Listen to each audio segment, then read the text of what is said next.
following Conscious Consumer Network recording of a live broadcast is available to purchase in high definition at ethymarket.com. Support free and independent media by becoming a CCN pledger. For €10 a month, you can have unlimited access to CCN high definition downloads at ethymarket.com. Ethymarket, the ethical marketplace for conscious consumers. Hi, my name is Bridgette Dolgoff, and I'm the host of a new show that's on Thursdays at 3 p.m. on the CCN network. The show's name is Consciousness of Economics, Dialog, and I will have an assortment of all kinds of guests covering farming and food and medicine, plant medicine, alternative medicine, farming, urban farming. And today I have an awesome guest for my very first show, and it is Richard Allen Miller. And Richard Allen Miller's claim to fame is he used to be Spooky Fox Mulder in a previous life. He's also an author, an herbalist. He also is a physicist, and he's a good colleague and friend of mine. Hey, Richard, how are you doing? Whoop, your microphone. There you go. Good morning. Good morning. Well, it's not. It's afternoon. Yeah. So how's everything going there? Well, I'm going bald from unnatural causes. Okay. So anyway, I thought we would is there any topics that you really would like me to cover? Is there like any kind of timely topics that you specifically want covered, or we can just have a chat and a dialogue just about a lot of different kinds of aspects? Well, yeah, my big one right now is that the USS America is taking on water.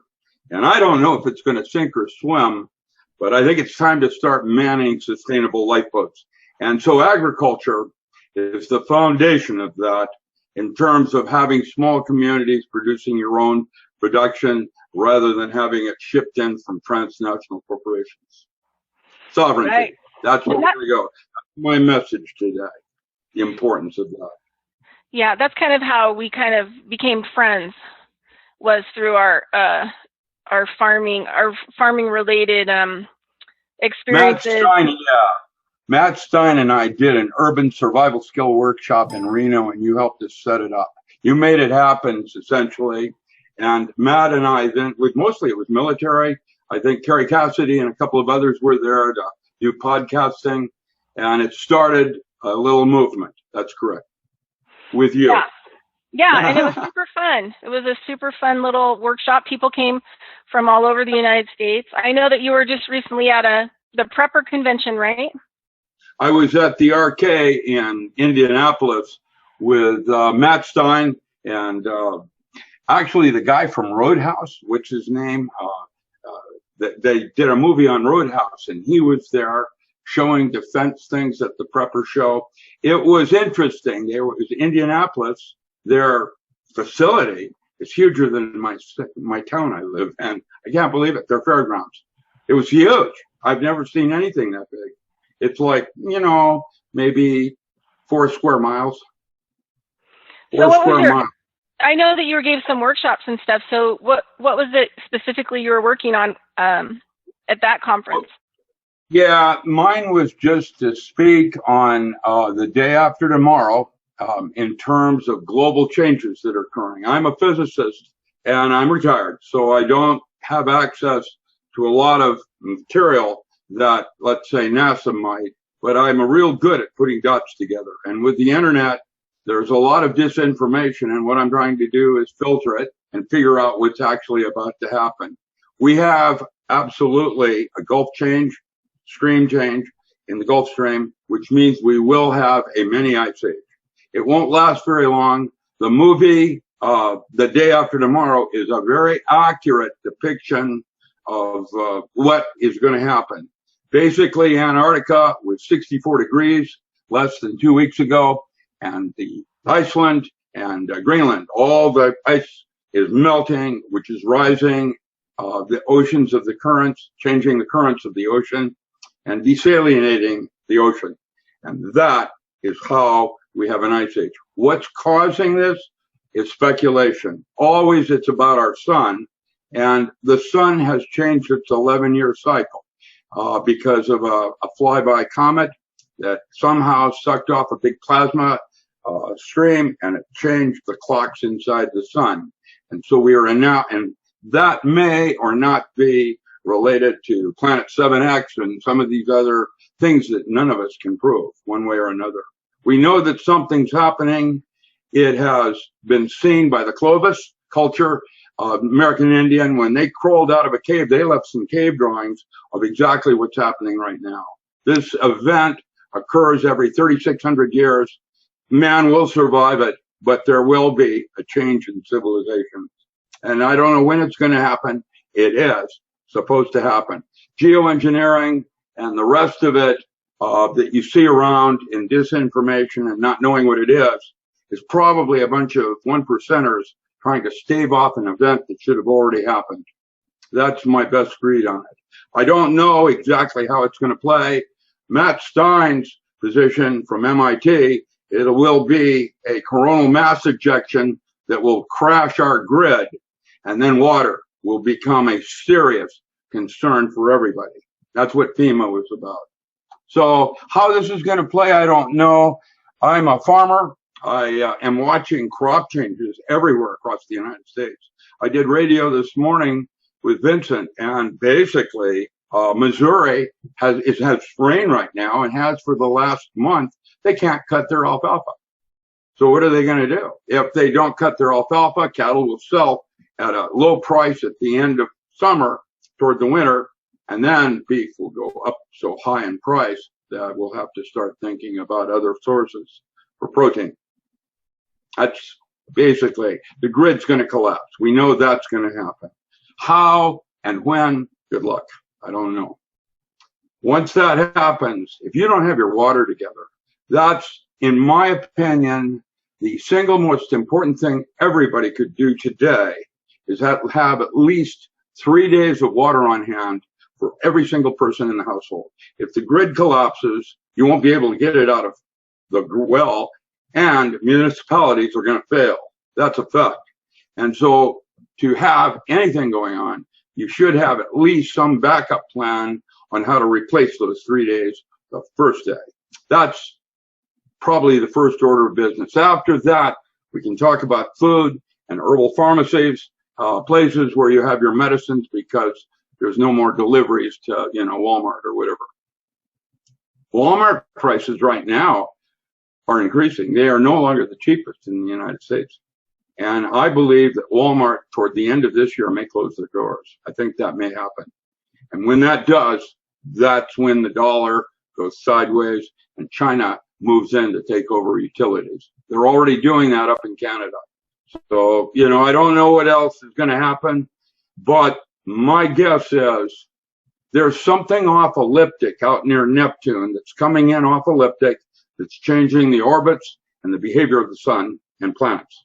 And the calculations suggest it as an event that occurs every 3,600 years, Nibiru, whatever. There's some excellent books out on that subject, but it's one of those subjects that you can't prove or disprove. It's just, there it is, what's going on, and you can only speculate. I think that's why NASA has sent up so many, views to try to figure out how bad it's going to be. My guess is it will start with a desalinization of the sea. We will have a mini ice age. People will survive that. Frost lines up in Canada may get to 10 feet. It'll be like the movie. And it'll last maybe 10 or 15 days. And then things will reset. The oceans will reboot, da-da-da. And weather will go back into some sort of normal fashion, except that this event suggests that something else is going to happen then with a pole shift. And we may have it all, which means we're going from Atlantis to Greece. And we have an opportunity. This does not mean the end of man. It has happened 3 other times in our history that we have recorded on. And each one has had technologies we don't. Like the Greek had concepts of metaphor using archetypes that allowed a better way of changing the movie in your mind, like looking at things one way over the other possible ways you can look at things. And I don't know what death is, but I spent all summer, one summer in the jungles with Eben Alexander, who wrote Proof of Heaven, and had a very interesting conversation. He's a neurosurgeon that died and came back, and what he experienced in his death thing, like Kubler-Ross and others might talk about. That's my plate. Where would you like to go in agriculture? There's your little picture of why you want to start thinking about becoming more sovereign. You know, having your own food source, having your own medical source. Like if you have a heart problem and the grid goes down, one of the first things that will happen is delivery systems will stop. How are you going to get your heart medicine? And so there is a good example of why you should have, right out of the gate, your own source in your garden for your heart medicine. That's easy. All medicines came originally from native plants. And it was World War I and World War II when Germany cut off all our raw material supplies that we started synthesizing things like valerian root into valerian sulfate.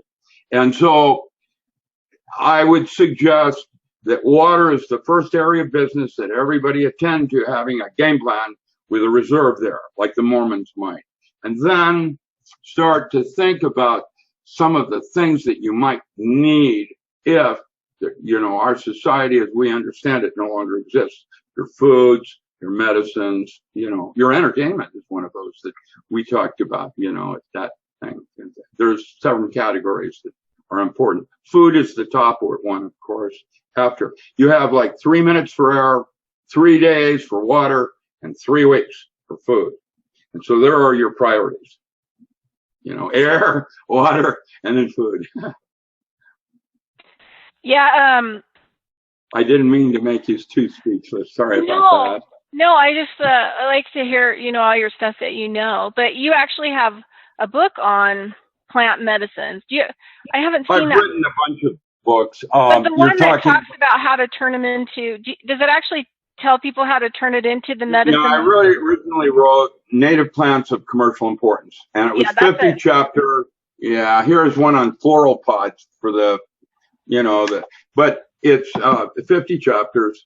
The new book coming out is called Forest Farming. Rather than Wildcraft, which is what this book was on, it would be around basic things like farming ginseng, golden seal in the woods and natural stands. I have a 1,200-acre ginseng farm in Wisconsin that is in a forest that follows the forest down in tiers using the waterfall, you know, in what we call terrace farming. And it's natural stands. The Chinese really like it, And so, you know, ginseng. We do golden seal and things for women like black cohosh, you know, it's estrogen, progesterone. Stuff like that are really important to now farm in the woods like we would farm crops in fields, which is what I'm an expert in. I'm field crop man. I'm now writing a book on the forests and how to farm in the forest using natural stands. And so that's what they would call organic, or what do they call it? Forest grown is the key word out of America. It's forest grown. That means that it was cultivated rather than wildcrafted. I have other books I've written. This one was a Bible called The Potential of Herbs as a Cash Crop. It just went out of print, and what I'm doing now is taking pictures of it so I can have Lightning Source reprinted itself. And finally, the book in agriculture that everybody likes was a series of newsletters I did called the Encyclopedia of Alternative Agriculture. And this is volume 1. This is volume 1 of 5 volumes. It's 10 years of newsletters that I did when I worked for the military and wildcrafted as a source of incomes. Last year, 4 years ago, I did like 120 55-foot highboy trucks in pine cones just for the floral trade. And so everything in the woods is marketable once you understand its niche. And the Native Plants book has how to reforest after you go in and take something from the wild, like berry grass or, you know, ferns. A lot of Europe are into mushrooms. That's another big, I have chapters on mushrooms. But there's conch. In England, there is an quinine. We have a quinine conch that used to come from Russia that now is from the United States because they overharvested in Russia. So it's a conch that grows up in the tree about 60 feet. You shoot it out with a shotgun, and it's used to make bitters in England. Very rare little plant. It's a conch, and yet it has been used for 400 years to make bitters out of an English, distillery. So it's interesting. All plants have native. They have chemistries that have within them alternate chemistries that buffer.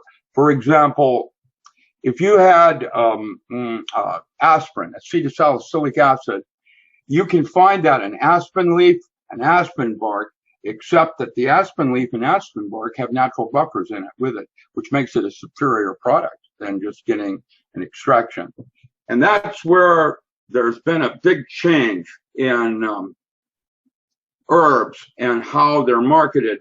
Herbs from Germany used to have what was called a standardized extract. That means they had a target chemistry, like Toxol out of yew bark for breast cancer or something. And they would just extract the one chemistry out. Then came the concept of full spectrum, where these plants out here have natural buffers where they have alternative chemistries that are not related to the target chemistry, but somehow act as a catalyst or improve or enhance its behavior. And why that happens, we don't know. But that term now is called full spectrum, where you give the whole product rather than extracting chemistry. And so tinctures are no longer being used. The whole mushroom is being used like pharmaceutical mushrooms. Pharmaceutical mushrooms, for example, have beta-glucans and polysaccharides. Now, the primary polysaccharide that people are interested in is the cordycepin for cancer. And but there are a whole myriad of other polysaccharides, and it turns out working in concert, they actually enhance each other's behavior in the use and treatment for cancer in the pharmaceutical mushrooms. So what I've done is come full circle. I no longer work with chemistry. I like to know what's in the plant chemistry. I'll run a mass spec on it, so I have all the different things that tannin and da-da-da. And then I'll try to figure out when's the best time to harvest the plant because of the specific chemistries I'm looking at. Oregon grape root got hydrastine and berberine, which means it's a chemical analog to golden seal. It's about 10 times cheaper. And so a lot of pharmaceutical houses now that are selling golden seal will take Oregon grape root and feather it in to dilute the product, make it more profitable. That's always about money. It's crazy. And I think that everybody should know their environment, because most of the illnesses that you have are right there. The remedy is right next to it. Like poison oak, you'll have bracken fern right next to it. That's an American Indian thing where they always said that whenever there was a toxin in the wood, there was also its antidote right next to it, growing as a companion plant. It's a metaphor. Again, that's what made Greece so rich in its culture, was their concepts of archetypes, and where Carl Jung and imaginal psychology and all of that bloomed out of. So, there, I've just rattled a bit. You direct me better, please. No, I like our conversations. I was thinking about, one of the things that happened this last year was I ended up doing tons of ceremony. I did ceremony with indigenous people all over the United States last year. And you really got back into like prayer and the kind of ceremony, not that you just go to a sweat lodge or anything like that, but the ceremony is about the plant or the being or the medicine, whatever is needed, or the animals. And there's also this component of energy, like you can make a plant. I totally believe this now. Like if you needed to eat a poisonous plant to live, I truly believe that if you did ceremony and you talked to this plant, that it would actually change itself in a way to help you, like lose its poison.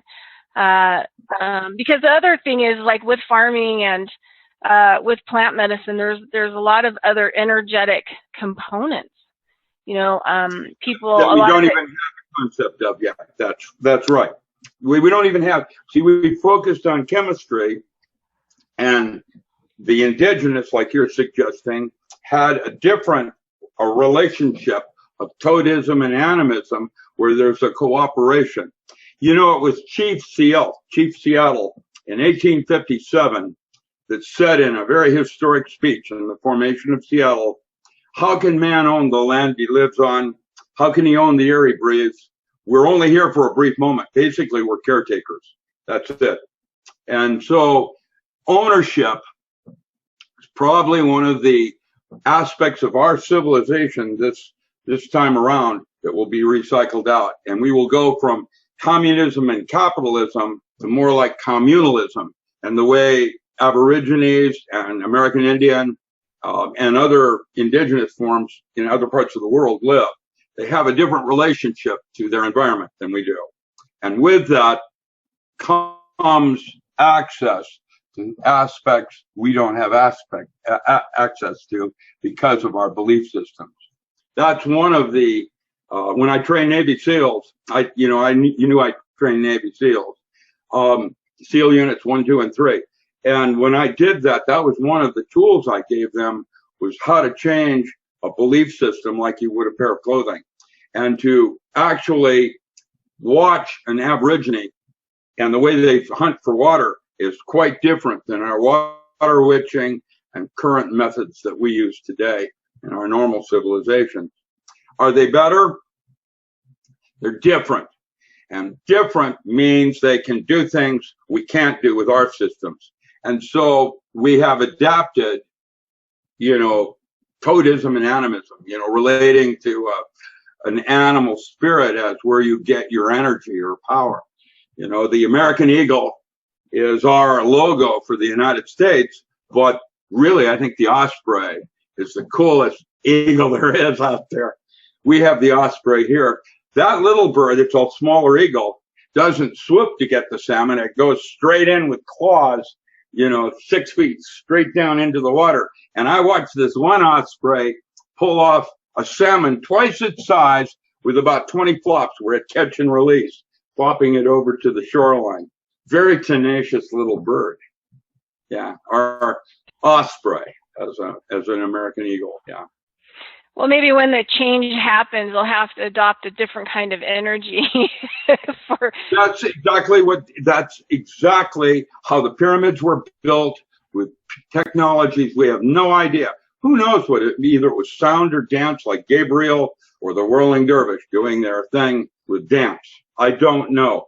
Ghost dance is absolutely a part of that whole old mythologies and technologies that we've lost. That's what Alafukar was actually after about. They didn't call it alien technologies. They called it from previous civilizations that were able to do things we still can't. We're finding in different archaeological digs all kinds of interesting things where they were able to drill holes in jewelry more precise than we've got right now even. So, it's okay because this system is flawed, in my opinion, and we need to become more sovereign. The Greek had a word for that. I really thought the Greek culture was higher end than our current enjoyment, with technology and physics. Physics, I'm a good physicist, and I did all the paranormal studies for the military. And so I've come to realize there are some things that are not knowable at any century. They don't work like that. And so they call that form cybernetic anthropology. And there's a way of relating to something that allows you access to it without you necessarily knowing how it works. That's the way the Aborigines work. Technology changes every 20 years. I watched some Navajo change the weather with a sand painting. And I watched them do that. There was no question. There was a relationship to what they were doing to the weather changing. And when I stepped back, it sure looked like a solid state physics device to me. technology has many faces, and the way we explain it with mathematics or other forms of high-end thought processes does not necessarily mean that's the way it works. That's why they're called theories and models, and why we've gone from a quantum universe into a holographic universe. Quantum universes are based on space-time. Everything is measured in space and time, whereas a holographic universe is measured in information and resolution. And an example of that would be the emotional content. EQ is more than IQ. Like, the more you know about something, that's good, but then your relationship to it, the next level up, is your emotional plane. That's why your subconscious talks to yourself, in dreams and in imaging and feelings. And that's what the Aborigines and some of the indigenous people have that we do not yet grasp in our current societies. That idea that there's a hierarchy of everything. The future is actually a secondary wave. And people don't realize that at the moment of the Big Bang, which is occurring inside us right now with ATP, is basically a recreation of what's going outside ourselves. And once we see that, that's where change occurs. You change yourself and you change the world. And so if you change your way of water and food, you have actually changed time. That's, from a physics point of view. I give you something to ponder there. So hopefully this will generate more questions for people. Well, I was thinking about it because, working with the indigenous people for as long as I have, they live and have lived since the beginning of time in the holographic universe. They have a different way of relating. Black elk. Yeah, Black elk described it, as being a rope that was, basically hanging down from the information from the holographic universe that all things were accessible by just being, plugged in. And was that the grandchild, or that was grandson, or the grandfather? The grandfather. There were two black elks that I was familiar with. Yeah. And so he talks a lot about that, and about that, it was that where the power that came from, and the information basically that helped him to, heal people. And he also had, one of the things about him too that was really interesting was that he had a relationship with two bears, the physical bear and the astral bear. And the astral bear would come in the dreaming world and talk to him and tell him about different medicines and herbs. And then the physical bear would come to his area where he lived, and he would follow the physical bear out into the forest, and the bear would actually dig him up roots and herbs and show him how to cultivate the medicines. So in that scenario, what's the more real, the dream or the reality? It turns out in our studies in physics, we're now discovering that the physical bear is the illusionary bear, and a dream bear is the real bear. And most of your indigenous tribes believe that dreams are more real than the physical experience of them. And actually, that's quite true if you get into Jungian psychotherapy and realize that you have something more going on with the physical plane than you're aware of. It's not real. It's a filter of something else, and the emotional content has actually got more information about that. That's why it's the physical, emotional, then intellectual, and then archetypal. And in the archetypal level, that's where you are me, and I am you, and I am the walrus. Cuckoo. That's where the length, girth, and breadth of man is all as one entity. And that's the fourth plane of 8 planes that Timothy Leary actually proposed in his neurologic circuits. And they're neurotransmitters. And they are the way, basically, that geometry is the way information folds down into or out of itself like a fractal. And dimethyltryptamine, the ayahuasca, the studies and all in that direction, those things are what Rick Strassman says is how the brain creates God. It also might be the way God talks to man, is on the 6th plane of 8 planes. And the as above, so below chapter, I have a picture of the sun burping off a perfect DNA molecule in 2010. NASA has a picture of it, of a coronal mass ejection going off, and it was a perfect double helix. Now, what does that mean? In terms of metaphor, because the sun, whatever happens with the sun, absolutely affects the earth. That's it. And earthquakes, volcanoes, tide changes, weather, it's all about the sun and our relationship to the sun. So as above, so below. Yeah, one of the other things too that I've been learning a lot about is in the last couple of years, because I do fire ceremonies now. I go out and I teach and do fire ceremony for just different things, healing of land or area or, whatever is necessary. So I've had to do a lot of work, like several years with grandfather fire. So I've taken in a lot of different practices, and grandfather fire includes the sun. And so there are a lot of specific, indigenous practices that deal with the sun and our relationship to grandfather fire in the sky and his relationship to us and his teachings, and also how to use that power to heal our bodies and generate healing within our own bodies, and also how then it helps our communication with the sun on an individual basis or collective basis. Everything's in metaphor. Yeah, everything's in metaphor. It's a relationship of one thing to another. It's not this or that. I don't know if you knew this, but I was a roadman for the Northern Cheyenne, and I actually brought the medicine in 2 peyote rituals into Olalla, Washington, just south of Olympia. And the fireman or woman, you'd be the morning song woman. You come in the, what is that? That's called the Witchy Taito, where you come in after everybody's all wasted and bring the food to break their fast and bring them back to normal, right? The fireman was the one that kept the ceremony moving with warmth, kept the fire going. That was his job, keeps the fire going. That's Prometheus in terms of metaphor, the bringer of light. And so the metaphor of that, you can find it interlaced in everything. And that's what I feel is the highest level I'm seeking now with consciousness, to try to see the basic form, Plato called basic form, in something. And basically that's where tarot came from. And the tree of life was that there are 22 big stories in the city.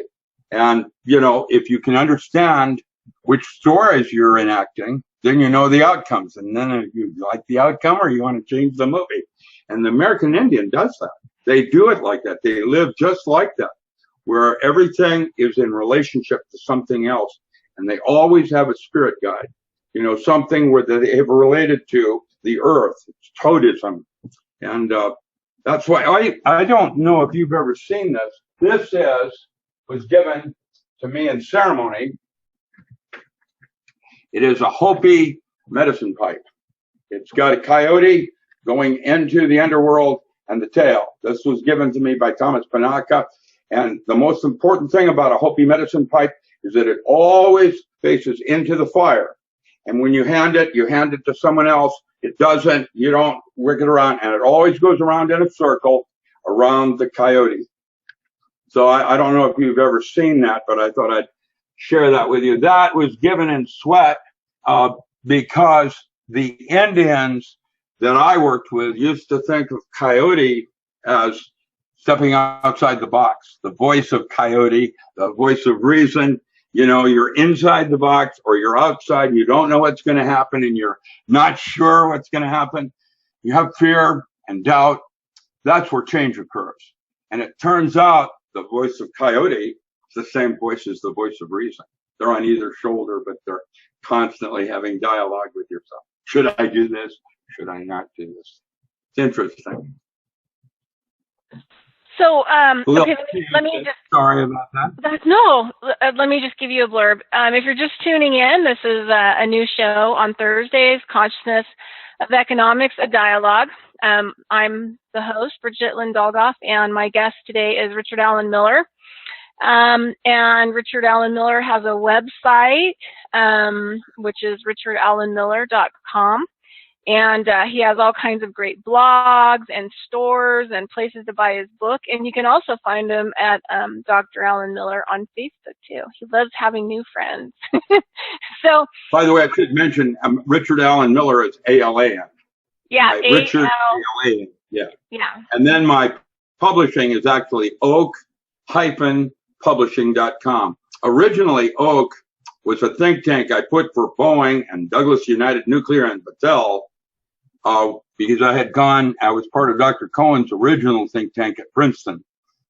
And when I started work at Boeing, they wanted a similar kind of dialoguing of ideas. Today, for example, Boeing has a magnetic monopole, and NASA just launched their first flying saucer. And it's in the news, it's all there, it's all happening just like in the comics. And so a magnetic monopole, isn't that an interesting thing? That bends space-time and creates what Roger Penrose calls a torus twister, not a mini black hole. That's CERN.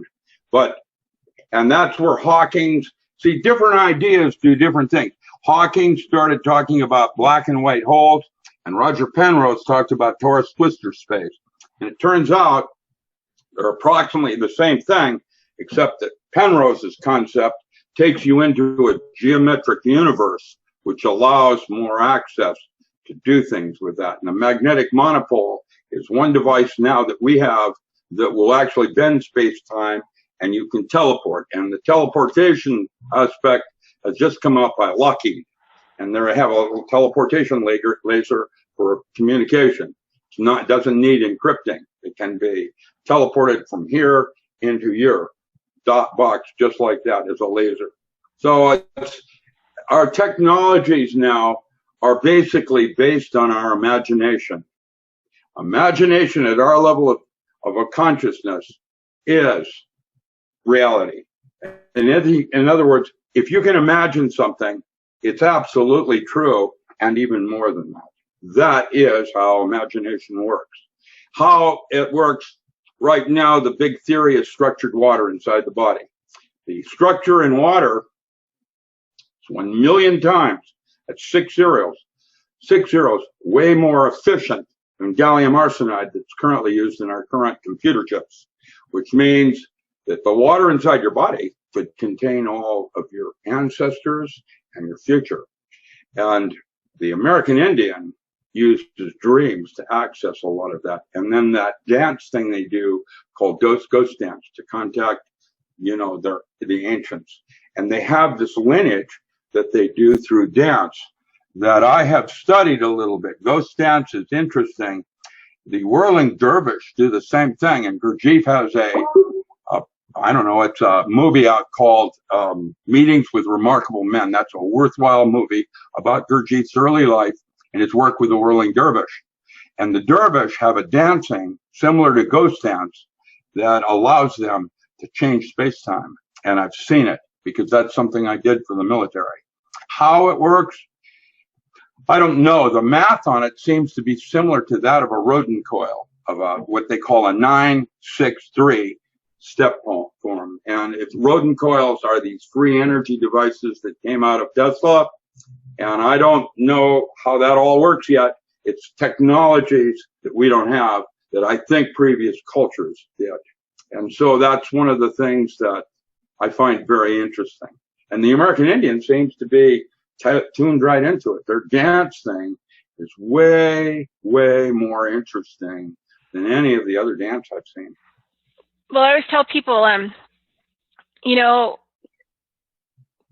it takes a lot of training to kind of change your white conceptual reality. The indigenous people, their brain just works way different. Their whole chemistry with the things around them works, incredibly different. And one of the things that, for 25 years, I had teachers tell me, okay, well, work with the 7 directions and I'd get bored. I'd be like, I don't know, so I'd use it when I needed to for ceremony or whatever. And then about 3 years ago, I started, doing the 7 directions. And then all of a sudden I realized that I had moved into a giant vortex of energy because, you go to the east, and you start your spiral, you know, then to the south and the west and the Spiral. north. Now you've got it. There you are, right there. So then you start the spiral, and then you connect it down to the earth, the point, and then you connect it out, you know, to the galaxy. The earthing part, where there's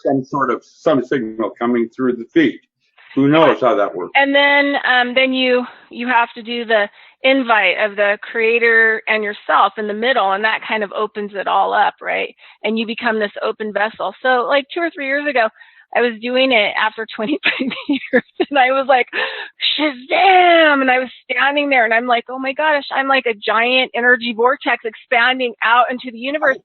And I was like, no wonder they've been telling me to do this practice, because that kind of energy you need for all the other components of like ceremony and any kind of work that you're going to do. Yeah. So one of the things I do in agriculture is I walk their 4 corners. That's a term that's used by the American Indian, where you walk the 4 corners of the property that you're going to work. And it turns out that what you see growing on that piece of property at that moment will tell you more about soil conditions than any soil maps or plugs that you can possibly do. If the dandelion is growing over there and you have mullein or some sort of thistle that's indicating something's been overgrazed, actually you can, just by looking at the plants and the way they would, blackberry are growing along here and the dadas over there, that will tell you more about the soil conditions and what best to plant alternatively or as a companion plant.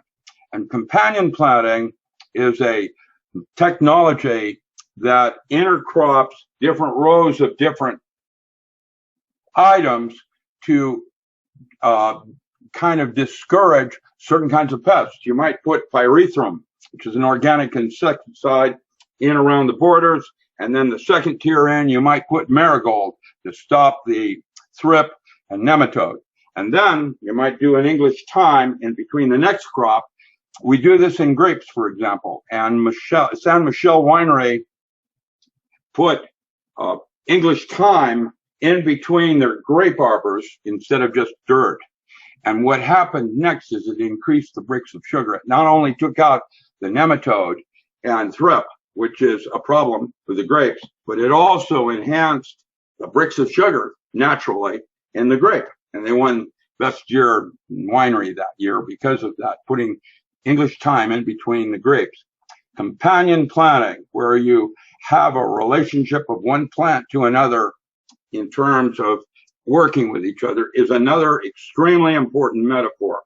And the forest is already doing that. And all you have to do is just look to see. I call that permaculture.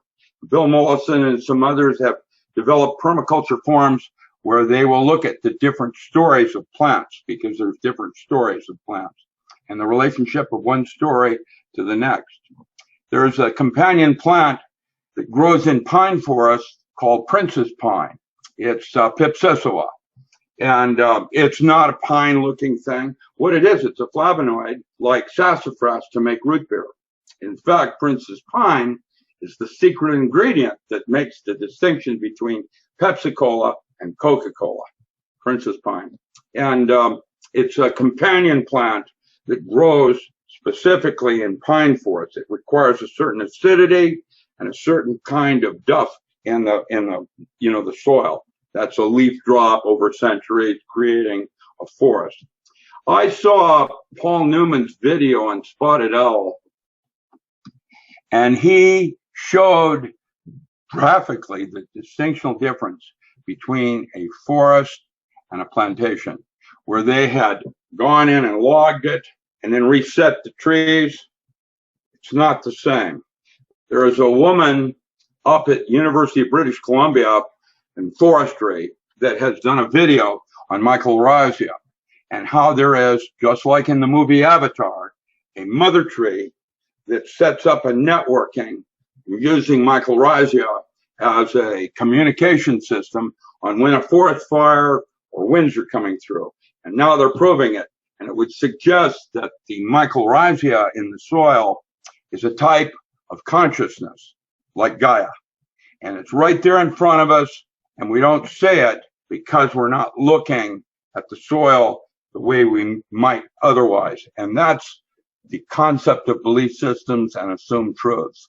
And so to change a belief system or an assumed truth, you have to witness how it's not working. That means you have to watch yourself with your belief system, seeing it not work. Like if two aliens walked in the door and you were a staunch Christian, would you be able to see them? We don't know, because it was like in the movie What the Bleep, where the Indians had no concept of a boat on the horizon. It took the shaman to see the boat and say, look, there's something out there coming in. That's what the shaman is the individual in the tribe that holds the songs and dances, the metaphors of the tribe, the medicine, if you will, and is able to be outside the box and access the change necessary to see the ship on the horizon. That's what the bleep was about in that one little scenario that they did about the Indians not seeing the ship because their belief system wouldn't allow it. Belief systems allow us access and limitations to our reality.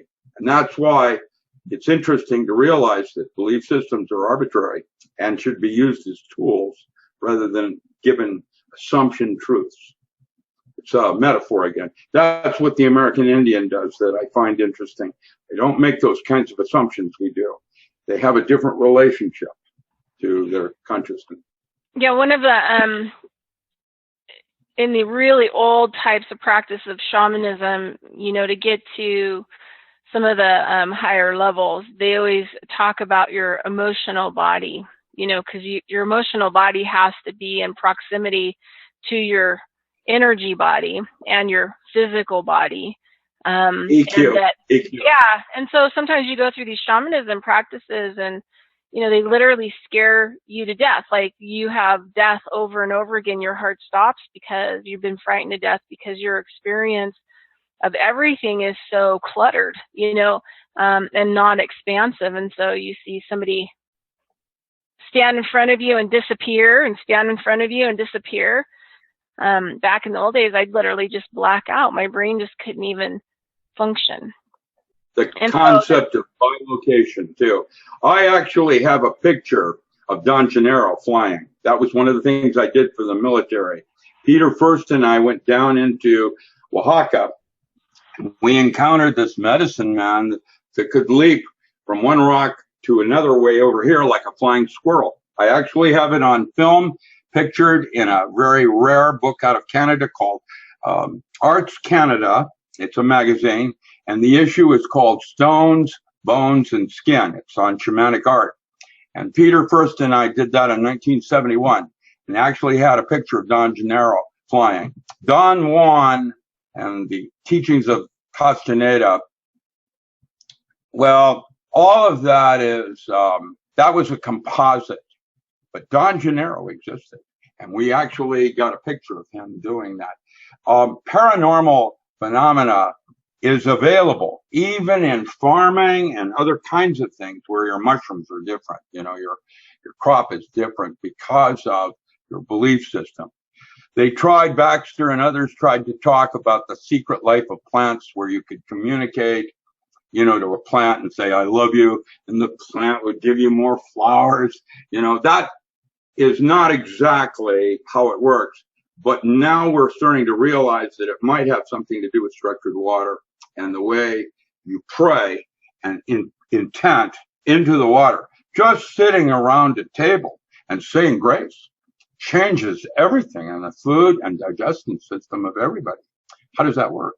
It isn't about God or Jesus or something like that. It's about your intent. And so there's a thing going on at Stanford called the Stanford argument. And it is the distinctional difference between intent and intentionality. And intentionality is when Maxwell Smart said, missed it by that much. And you don't actually end up doing that. Your true will, your purpose here, turns out to be what you actually end up doing at the end of the day.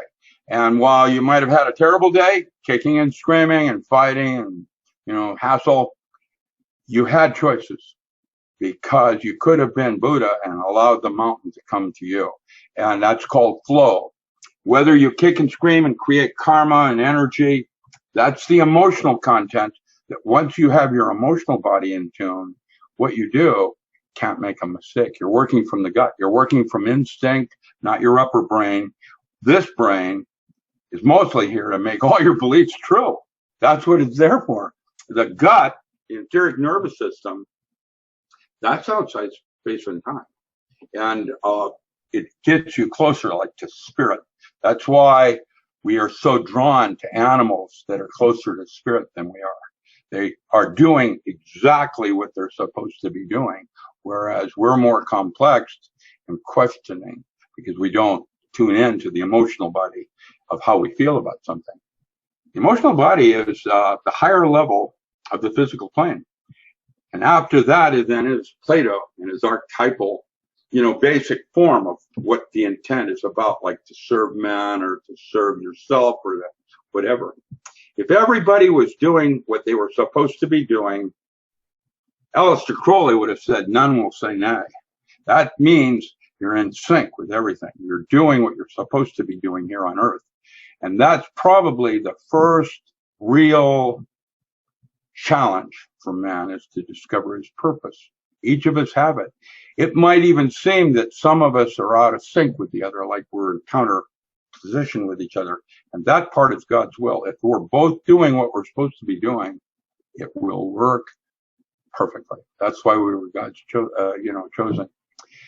The idea of the way you choose to look at something is paramount in your success or failure on that. And that's the difference between intentionality of I meant to do something and I ended up doing it. So I was going to tell you the story about, I've been around a lot of people who, indigenous people that can actually change the weather.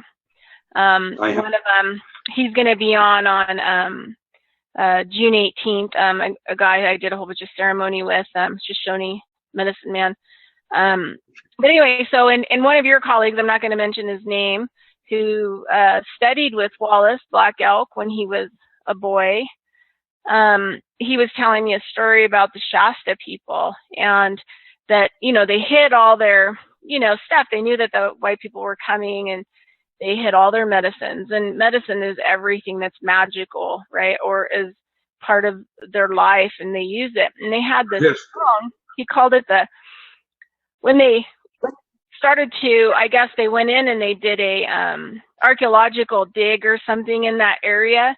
The people hadn't been living there for a long time, and they uncovered this rock that they didn't really know anything about, and had all these holes in them, and they were smooth holes, and they couldn't figure out what it was. So they contacted some of the Shasta tribal elders and asked them, what is this thing? And they said, oh yeah, that's the rainstone, and they're like, the rainstone. They're like, it's the rainstone. And it turned out that their medicine people used it for thousands and thousands of years, and because the intention was to change the weather, every time you needed to change the weather, a little on, a little off, you just find a good hole on the stone that had been worn in and worn in and worn in for thousands of years of intention, and you just dial it in. You're like, okay, we could use some snow. Okay, let's dial that in. Oh, too much snow. Let's go over here and twist around in that. So what I did was, I was living out in the desert over winter, and I thought, I'm going to try that. I'm going to put up a little altar, and then I found this rock out of an old ancient riverbed in the desert, stuck it on top of there, and I'm like, okay, this is going to be my rainstone, and I'm going to come out here and I'm going to do intention. And I did a study, like I'd be like, okay, so I'd write all the stuff down that I did and my prayers and intentions, and then I'd intend in my mind, I'd visualize exactly what I wanted, and then I would pour the water onto the area. Then I would leave, and then I would wait, and then I document. So the first time I did it, I imagined, misty kind of rain for 24 hours. I imagine myself getting up in the morning, there's the rain, and going to bed, and then getting up in the morning, and then, like 24 hours. So 3 days later, boom. and people are like, this is the weirdest rain. Like the clouds are real low and it's all misty. I mean, it's so not like the kind of desert, rain we get here. So lasted 24 hours. So then I thought, okay, so I gave it about 3 weeks because I'd been busy and I needed to get my head in the right place. So the second time I did it, I imagined 5 straight days of just rain. Wake up, oh, it's still raining, go to bed, still raining, wake up, have to go through the, 24-hour segments of what I'm doing. And where I'm going. Yeah, projecting what my life's going to be like in the next 5 days. And so I ended up, every time I imagined a 24-hour period, I poured another glass of, water over the stone. And then it happened. 3 days later, we went into like a 5-day rain period. So the third test I did, so I waited about 3 weeks and then I went out there. The problem was that the initial intention on the stone had nothing to do with snow. So I think the programming that I programmed in it wasn't for snow. So I went out there, plus I poured water in it. I didn't put snow on it. So anyway, so I went out and I imagined like tons of snow coming in the Sierras and around and filling up all the rivers. I imagined all the lakes. I could think about them full and all the rivers and everything. And then I waited and waited and waited and no snow came. And then I was like, you know what? I think when you initially program some of these things, you have to, think about all, like if you're going to use it as a water mechanism, you have to think about all types of water so that it kind of has an idea. What would happen if all of you believed that stone could generate water? What do you think would happen on Earth? Maybe another great flood? No. Now we're getting into the ballgame. So here's the deal. Joseph Campbell said that when you see the kingdom of the Father on earth, the apocalypse has already occurred. It is perpetual in its potential. Now, that means it's part of the length, girth, and width of your belief systems. You always have a survival coefficient part that would suggest there's going to be a great flood. And historically, we have had floods. We're finding dinosaurs with ice ages. I believe that the Gulf Stream change is probably going to allow the warming of the ice in Antarctica and other places to raise the ocean levels 60 meters. And when that occurs, there has to be a mini ice age. That is the physics of how it works. And so if you're going to bug in, you need to be down. If you're in England, like the movie does, you're going to need to be down about 10 feet in the ground for about 2 weeks. And when you come back up, like the helicopter that crashed, when he opens the door and he's dead instantly, the temperatures are going to drop probably 10 degrees per second, just like in the movie. And you're going to need to have your seed and microorganisms, because everything for 10 feet are going to be dead. It'll be like, dead soil, like Mars. So I'm going to suggest that part of your lifeboat or, in infrastructure and farming absolutely is part of collecting seed from your plant, because you have what are called climatization and cultivars that they have genetically modified themselves to a given region where you're growing. Like this particular grape grows way better than that grape in this region. Once you do that, I think you're going to achieve a relationship to your farming that's different than what most farmers experience now. And a farmer is not just a blue-collar worker doing, farm labor. It is a physicist that's capable of doing a multitude of animal husbandry, seed collecting, welding, inventing a gizmo during the winter months. That's what most of our farmers do. They're making or repairing equipment during the winter and experimenting on making a new cotton gin or something like that. It's interesting. how the belief system of your relationship to soil, companion planting, phases of the moon, and why you would put the crop in now because of light, that kind of thing is all part of our belief systems. And once we start that process, imagination becomes reality. And that is where the real medicine lies. Basically, in the coastal Indians, which I work with, not plains like you did, are mostly into songs and dance. And the songs are the legends of how, let's say, the sea got its salt. We have a thing with Sitka tribe, and how a small whale crying because it couldn't catch up with mother. There's some rocks out there and there's legends. It's interesting how that metaphor impregnates the environment and sets up habitats. That's what a habitat is.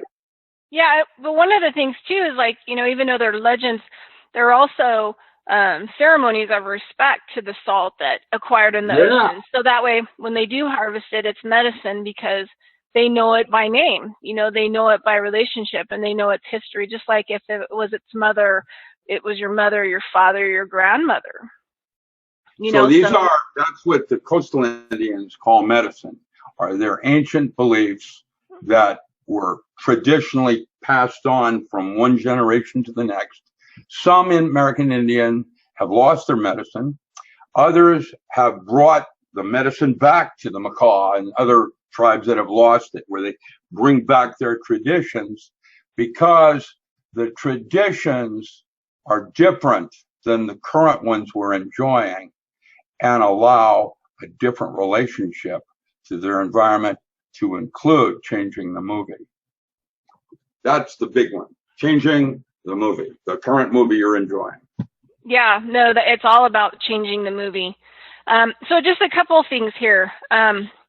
One, I want to kind of promote you because you do, you're like me, you're living, from dollar to dollar. Every artist comes to mind. Well, just, if people want to have like a farm project developed and built, you do those kinds of business plans, and you'd be more than happy to help people with large scale farms. I do urban farming. I'm Conrad Richter, Richters of Canada, says I'm possibly the best field man in the world. What I did when I left the military, when I left paranormal studies and Navy SEALs and all the rest of it, I became a MacGyver farming up in the woods. And that's what I did, farming. And as a physicist, with all of my paranormal studies, I approached farming differently, a little metaphorically differently, and made some discoveries.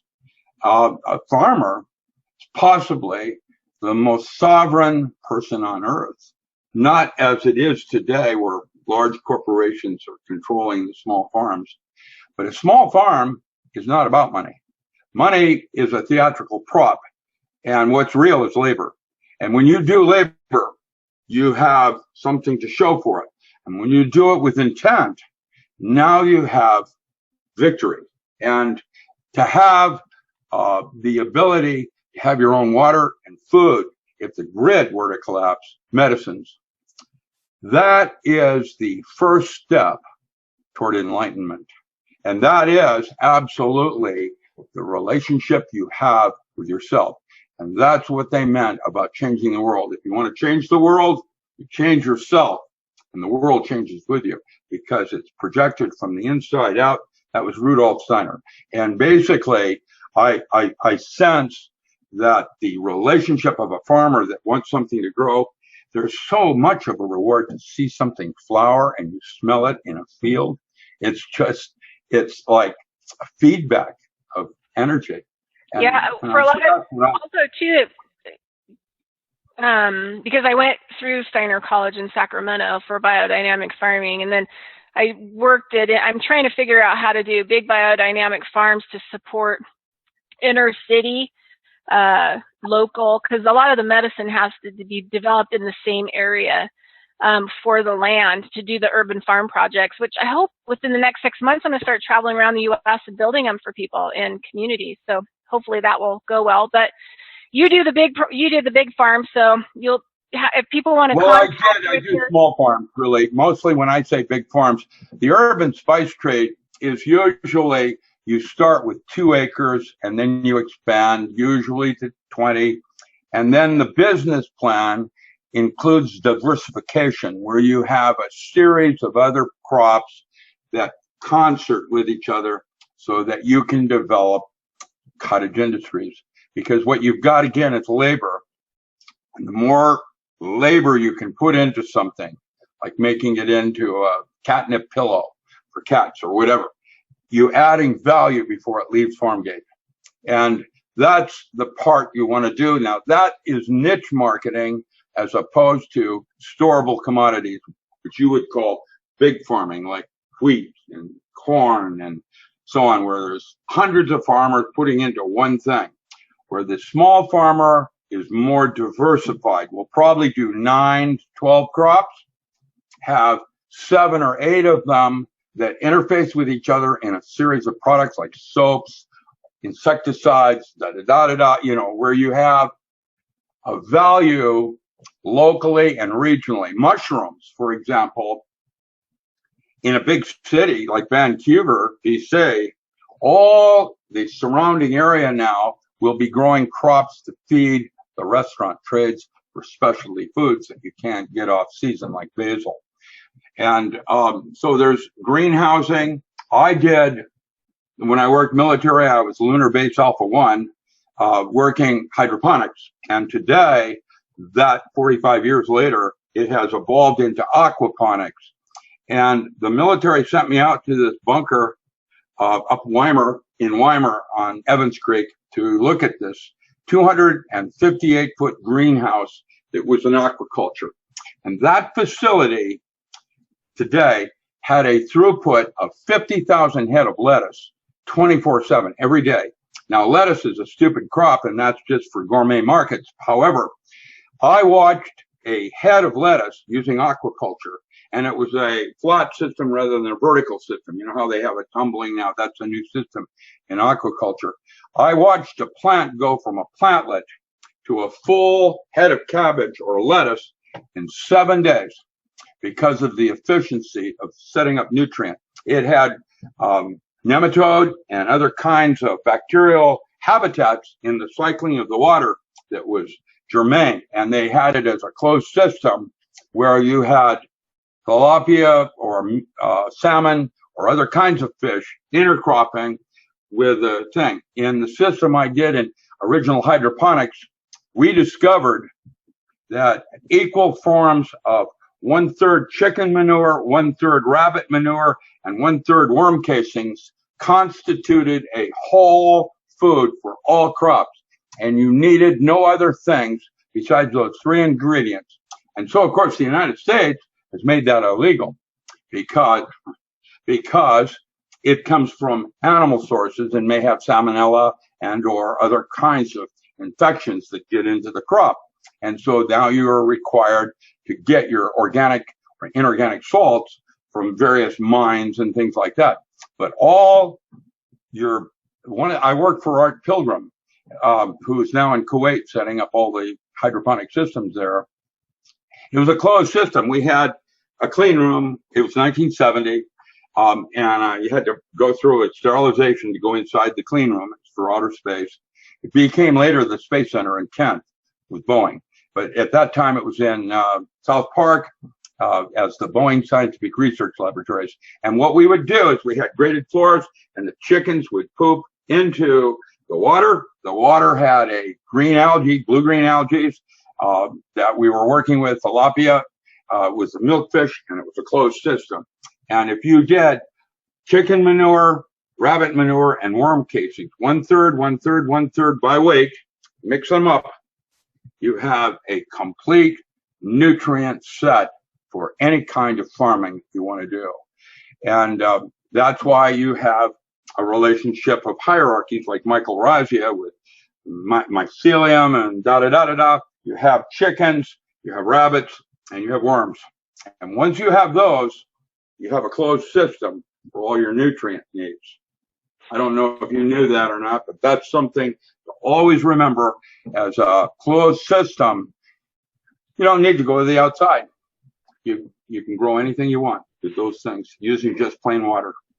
Aquaculture.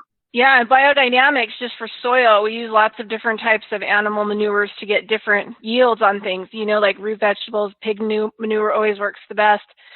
I just kind of want to mention something here. One of the big things that I learned about Steiner's work in biodynamics, he was mostly a nutritionist and actually educated doctors based on nutrition, and also was a mystic, traveled to other worlds quite a bit, was a pretty interesting guy.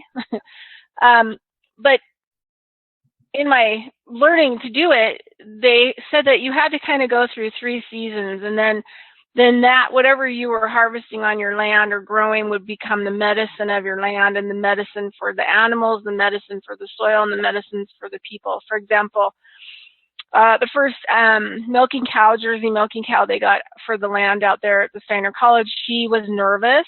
She was loud. She had a hard time because she had come from another place, and where her family was from, and she was moved to another place. And so the grass tasted different, the air smells different, the water's different.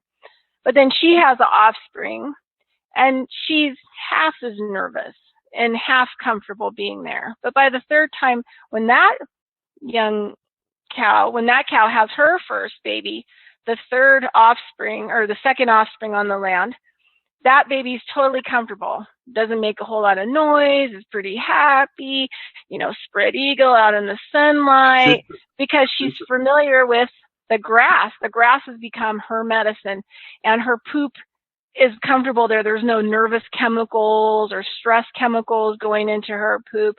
And so her poop is like in a relationship with the grass, and the grass is now building a relationship with what's coming out of her body because there's no stress. And so I think about that in farming, having that kind of a relationship, sticking around long enough to have that kind of relationship with your land, and what becomes with your animals and becomes with your plants, and even the grass that's growing on your farm. You could probably reach down and eat it, and it would probably be fine. And another thing too is I think people have to realize is that manure isn't the problem. It's how the animal is raised and the stress conditions. That's right. That's correct. There's a video called Samsara that if you were to watch the chicken production section of Samsara, you would stop eating chicken. It's totally gross. In 10 years ago, I had a small farm where I had 650 chicken and a free range. I had 1 acre, and I chose Anaconda because we have osprey. And what the Anaconda would do is send their males up a tree to act as a warning to watch for eagles while they were running around eating. And it's interesting, a cool note I did for free food for the chickens was I found a brewery that had spent barley, and I did a trade with them on eggs and layer hens that were too old that I would butcher. I'd give them the layer hens and the eggs for the spent barley. And if you don't think those chickens like that spent barley, that's how you can get your chicken feeds inexpensively and make chickens productive and profitable, is by forming a relationship with just making your chickens happy. You want happy chickens. Yeah, well, okay. So I did that. So when the Amish hired me almost 25 years ago, and when they created that low cholesterol egg, you know how they did it? We were feeding them purslane from Arizona. Purslane is a ground succulent that is the highest terrestrial source for omega-3, and we played Mozart, the Mozart music. And the chickens had less stress because they're not all cooped up like a crop. They were free range and could do what they wanted to do. It's interesting, the difference in a free range chicken to one that has been harvested like Samsara. And if you watch that video, that is a creepy video about where man has gone in our production of food. And it's no darn wonder why we're so unhealthy. Again, it comes down to the difference between intent and retentionality. And if you want to make your your diet healthy, you start with the food chain. You make them happy. That's what was that? What's her name? That was that idiot savant. She did cattle. Temple Grandin was able to see what the cow was experiencing during butcher and the amount of adrenaline that would then go into the meat to contaminate it and make it different than poison. wild Poison. Yeah, well, hormones. I mean, if they leak cortisol, which is one of the worst, stress hormones we have, they link it to lichen battery acid going through our system. Just think about eating an animal that is so flippin' stressed out for a long period of time, and you're just eating poison. And then you eat that cortisol, and that meat goes into and then your body picks it up and thinks it's your cortisol. Your body thinks it's your stress that's going on. So it just reacts. Your body starts to react, have panic attacks and things that the cow was going through. I mean, I'm all for That's what Temple Grandin showed. Yeah, that's what she showed and proved the change to everything in the way they're butchering cattle now, or most cattle, I shouldn't say. Yeah. So yeah, and the thing is, like, I like meat. I like a good steak. So I like to have a farm, and I like to have my own cow, and I like to treat my cow, and I've been studying along the lines of sacred slaughter too, doing ceremony for the animal and gratitude, because animals really are only going to live so long anyway. It's cruel for, like, if you have fryer chickens, they get to be like an 800-pound person with respiratory problems if you let them continue to live past the point where they're supposed to be, slaughtered for meat, even on your farm. So, it's not all negative, but some of it is. Okay, so something happened up at Mount Shasta that's kind of interesting. A guy went in with quinoa from Africa, and it climatized in that area. And now it's growing everywhere wild, quinoa, which is a new kind of grain that hasn't any GMOs and has climatized. And it took, like you said, 3 generations. He did it for 3 years before it modified itself to the environment. It's important. I had mentioned Gurdjieff earlier. It was Gurdjieff that said you should eat your environment, that each habitat sets up dietary needs because of the climates that you're enjoying. And if you live on the coast, you eat fish. If you live in the grasslands, you eat, da-da-da. And it's a relation. What do they call that? Macrobiology. I believe macrobiology was a study of that in terms of how the foods and companion foods related to the environment that you're in. It's interesting. A cultivar is a plant that has modified itself to maximize itself in a given region that might not have quite the water that it might want, or has a little more snowpack than it likes for crown rot or whatever, things like that. And once you have a cultivar of something that has climatized to a given region, now that's probably your 3rd generation plant, cultivar. That's probably using that metaphor that you're at. And that's what I seek, is the cultivars. The heirlooms are what they're called. Heirlooms are the plants that had a tradition in a given area over enough generations that they functioned very well in that environment. Problem is, the weather's changing, and I don't have a clue how it's going to reset. Right now in Oregon, I'm living in Southern Oregon, my well's going dry.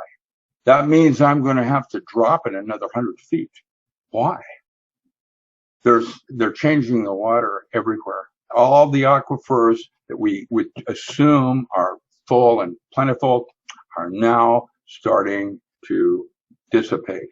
And in Russia, they have all these sinkholes happening. Does that mean that the earth is expanding? Probably. Does that mean that we're using too much water? Yes, your water will change with population and the way it runs and drains. If you put a bunch of cement in, there's no way the water can get into the soil. And so a city has changed the natural aquifer. And last week there was a major earthquake that affected Lake Mead, and Lake Mead lost 2/3 of its water in this last week. Yeah, it just happened because of an earthquake. It opened up a fissure, the water drained, and the Southwest now is going to be serious trouble. Yeah, we're having a serious situation. So, okay, so one of the things that I want to do is I want to leave people on my show before I close up with a practice, like a simple practice, like something that somebody could do in like 5 minutes to, accelerate their consciousness or connect themselves up. So do you have any thing that you would like to leave, like that somebody could think about or, project or, run around in circles or whatever to help them in their daily life as we make the changes? You talked about giving honor. I think that if you're going to eat meat, you should have to do the karma of butchering it. That's one relationship to beef and meat that everybody does not get and takes for granted. And if you want to eat chicken, to actually have to slaughter and clean a chicken, doing the karma of what is involved in taking the life and preparing that food. Some hunters do that, and they learn how to skin a deer where they don't cut the hormone sacs and ruin the meat.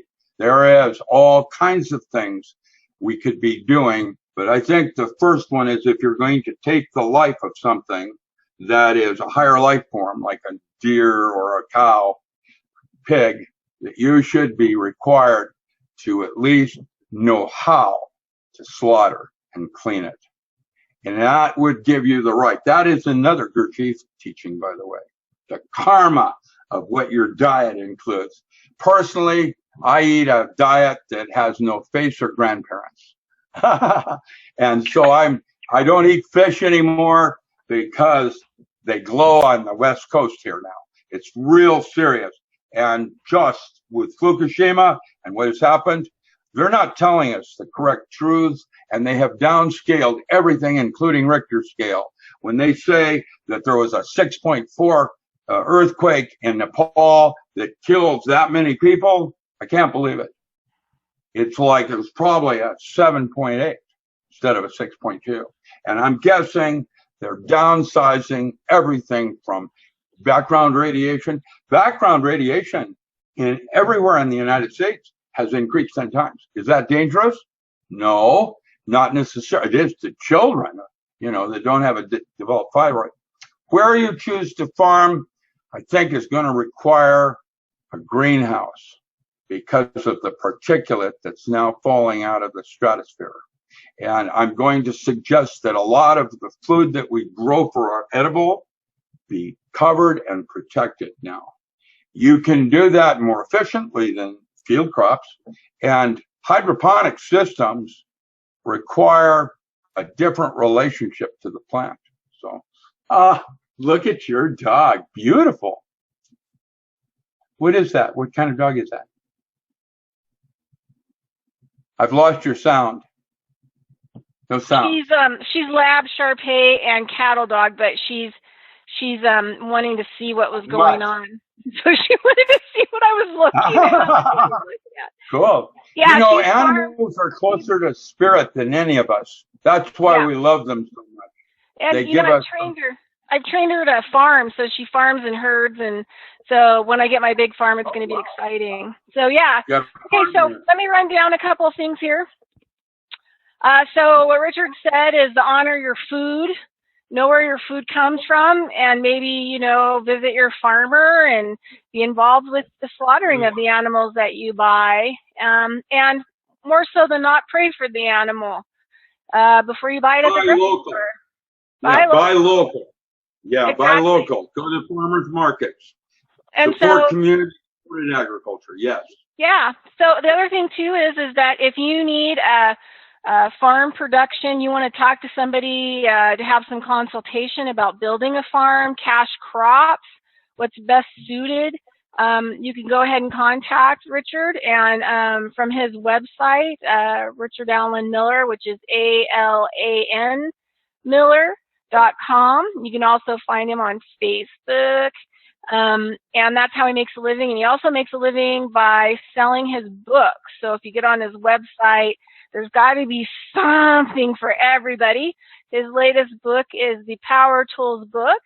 And so I'm really glad that you've been on the show. And I'm just going to say a prayer, a closing prayer for, yeah, I'm just going to say a closing prayer for everybody. So we're just going to take a couple of minutes, and I'm going to look at my notes because I worked with Spirit this morning. And so I am asking that for all of us that watch this show and people who aren't watching this show, for you and me and all the people that we connect with, this is a prayer for them. And I ask that the conscious bodies and the unconscious bodies be aligned and balanced. I ask that our physical bodies and our emotional bodies be aligned and balanced. I ask that our galactic bodies and our earth bodies be aligned and balanced. I ask that our mind and our heart be aligned and balanced. And I ask that this all happen in a good way. I ask that wisdom and knowledge and understanding are brought to all of us in the way that we need it to be brought to us, and that it all come to us in a good way, so that we may reconsider our actions, our deeds, our doings, and our beings in a good way, that we may live with the earth in balance and harmony from henceforth in a good way. And I ask Spirit for that today for all of us, and aho, and so it is now, and so as we move forward. So Richard, I'm so pleased to know you. I am so pleased to have you as my friend. No, I really am. I'm a polymath, and I have a lot of fields that I'm an expert in, but you're a nice person. I like you a lot. Great. Thank you for having me. No, thank you so much. And also, too, I want to tell people that you're coming back on June 25th. And we're going to you better send me that. Did I make a note on that?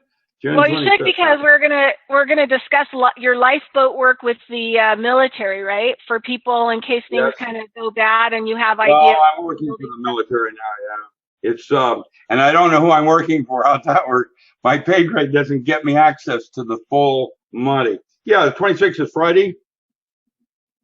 No, 25th. It's a Thursday. 25th, Thursday. Yeah, good. Okay, we're good. I've got that open. My daughter. Go ahead. No, go ahead. Yeah, go ahead. Yeah, and we're going to discuss your projects with lifeboats, which is kind of what you're putting together for if things do go south, and what we can do and how to take care of us. And also next week's show, Thursday, Consciousness of Economics, Dialog TV show, my TV show with Bridgette Dolgoff. Our guests are going to be Chief Charles Lightwalker, and my other guest is going to be Jana. She's a snake woman medicine shaman carrier. She's awesome, one of my best friends, and also Chief Charles is also one of my closest friends. And we're going to do some shamanism transmission work for the planet and stuff, and explain it to people and kind of show them, and people can kind of be involved, and we're going to discuss it as we go. So we got a great show coming up next week, and I love you, Richard, and we're going to go ahead and end the show. And anyway, I hope all is well, and everything is good. So we'll see you soon. Okay, thank you. Bye, Richard. I love you. How do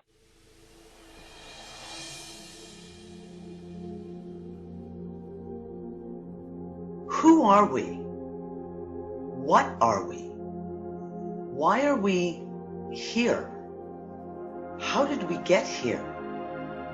When did we begin? In the beginning, there was nothing. And then out of the darkness of nothing, there was a singularity that was light.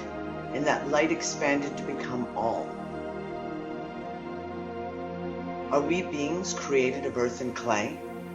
Were we created by a benevolent God of ancient origin? were we created in a lab and set loose upon the earth as experiments, as slaves, as beings of light. Our history lies buried in the sands of the past. It is hidden by time, blurred by those who would seek to create a history that they can control.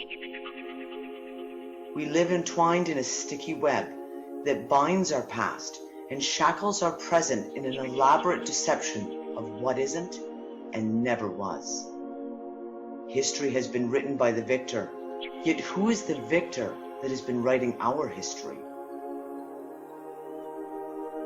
To untangle the web that binds us now, to search for freedom, we must first reach back to the beginning to unravel the mysteries of how it all began. Now, we search for answers.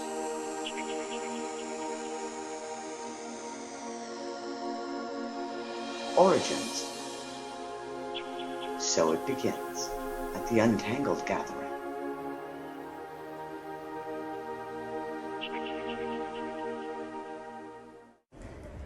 If you really had to make a difference on a large scale with minimal resources, how would you go about it? Have you ever dared to dream of doing that which seems impossible? On a planet steeped with corruption and destruction, the question beckons, how do we change it?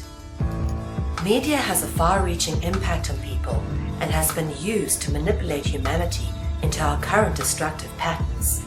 In order to affect people into moving into constructive patterns of behavior, we need to construct a new paradigm of media.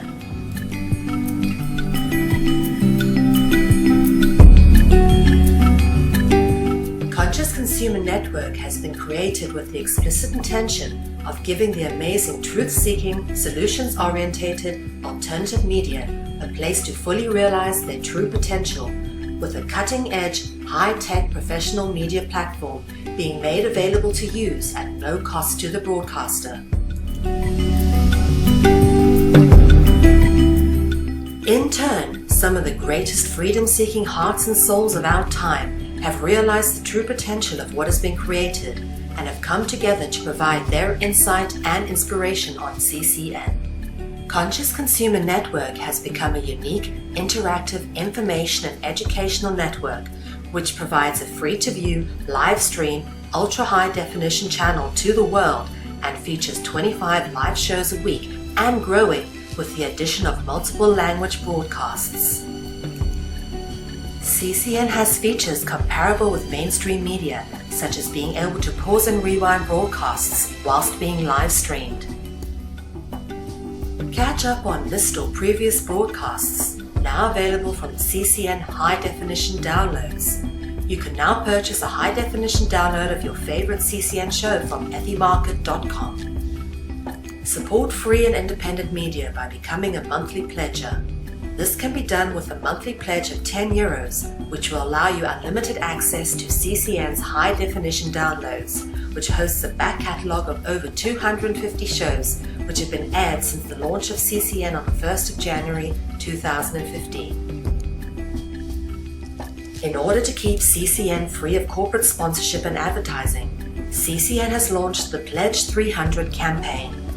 This is a realistic goal with the hopes of securing a minimum of 300 people who will each pledge €10 a month. With this number, we can continue to grow and operate and potentially expand into a second foreign language channel. Without it, CCN will simply not be able to function without succumbing to corporate sponsorship and advertising. Help keep alternative media in the hands of the people. We thank you for supporting free and independent media.